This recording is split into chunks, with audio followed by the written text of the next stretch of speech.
چند سال قبل ایک جماعت منصیرہ سے آگے ایک چھوٹے سے قصبے میں گئی۔ اس جماعت میں ایک شخص ڈاکٹر نور محمد تھا۔ ان کا بیان ہے کہ مسجد سے باہر ادھر ادھر کافی لوگ فارغ بیٹھے تھے۔ ہم ان لوگوں کے پاس گئے اور مسجد میں آنے کی دعوت دی تاکہ وہ تعلیم میں شریک ہو سکیں۔ کچھ لوگ ہمارے ساتھ مسجد میں آنے پر تیار ہو گئے۔ ایک صاحب نے کہا کہ میں نماز کے وقت آؤں گا اور نماز کے بعد عذاب قبر کا ایک واقعہ آپ لوگوں کو سناؤں گا۔ چنانچہ زور کی نماز کے بعد یہ شخص ہمارے پاس بیٹھ گیا۔ اپنا تعارف کروایا کہ وہ ایک ریٹائرڈ فوجی نوجوان تھا۔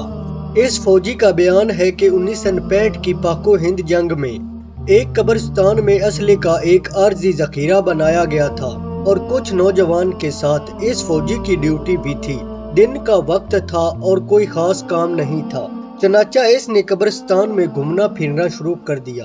اس کا گزر ایک پرانی قبر کے پاس سے ہوا تو یوں محسوس ہوا جیسے قبر کے اندر سے ہڈیاں ٹوٹنے کی آواز آ رہی ہے۔ اس فوجی نوجوان نے بتایا کہ میں نے بندوق کے بٹ کے ساتھ قبر کی اینٹیں ہٹائی تاکہ دیکھوں یہ آواز کیسی ہے۔ جیسے جیسے میں مٹی ہٹاتا گیا آواز اور تیز ہوتی گئی اور میری دلچسپی اور خوف بھی بڑھتا گیا۔ دن کا وقت تھا، روشنی پھیلی ہوئی تھی۔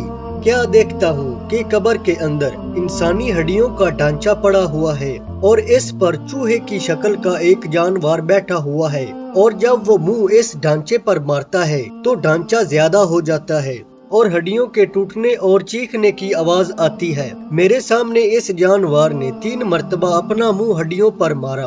مجھے بہت ترس آیا کہ یہ جانور اس کو بہت تکلیف پہنچا رہا ہے، چنانچہ ریفل سے جب میں نے اس جانور کو مارنے کا ارادہ کیا تو وہ مٹی میں چھپ گیا۔ تھوڑی دیر کے بعد وہ جانور قبر سے نکل کر میری طرف لپکا اور میرے اوپر ایسی دہشت سوار ہوئی کہ میں اسے مارنا بھول کر اپنی جان بچانے کی خاطر بھاگ کھڑا ہوا۔ کافی دور جانے کے بعد میں نے مڑ کر دیکھا کہ وہ جانور میرے پیچھے تیزی سے بھاگا آ رہا تھا۔ قریب ہی پانی کا ایک گڑھا تھا۔ اس جانور سے بچنے کے لیے میں اس گڑھے میں داخل ہو گیا۔ میں نے پیچھے مڑ کر دیکھا کہ جانور جوڑے کے کنارے پر آ کر رک گیا اور قدرے وقفے کے بعد اس نے اپنا منہ پانی میں ڈال دیا۔ یکدم پانی ابلنے لگا۔ میں بھاگ کر جوڑے سے باہر نکلا۔ میری ٹانگیں جل رہی تھی، بہت جلد سرخ ہو چکی تھی اور ابلے بھی پڑ چکے تھے۔ درد کی شدت سے میرا چلنا مشکل تھا۔ میں نے اپنے ساتھیوں کو آواز دی تو جب میں نے پیچھے مڑ کر دیکھا تو کچھ نہ تھا بلکہ وہ جانور غائب ہو چکا تھا۔